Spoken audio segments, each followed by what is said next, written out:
They made one of the most disturbing comparisons in the entire podcast. They equated protesters facing violence, which is what they think they deserved, to women who deserved to be assaulted based on what they wear. They said the protesters deserve what they get, as do women, based on what they wear.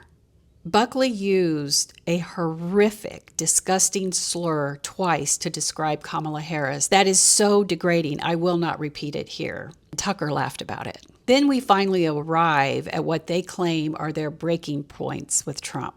Has nothing to do with racism, has nothing to do with misogyny, has nothing to do with his lies. Here are their breaking points. They were upset that Trump didn't do more for the January 6th insurrectionists after leaving office. They feel like the pardons of the January 6th insurrectionists was a little too late. They were offended by references Kash Patel made to Valhalla, a pagan heaven, after Charlie Kirk's unaliving because it disrespected Christianity. They're frustrated by the Iran war. They mentioned that Trump has fumbled the Epstein files. They repeated that Trump should have used more violence during protests of George Floyd. They were upset about Trump's post depicting himself as Jesus and don't buy the Dr. Jesus thing. They were upset that Trump turned on Marjorie Taylor Greene because they consider her one of his most loyal supporters. And for the record, she's just as dangerous as Tucker Carlson. They criticized his immigration policies because they're inconsistent, and they've made it very clear they want all immigrants out. They criticized executive orders as meaningless, and they insisted that Trump has a full mandate from the American population,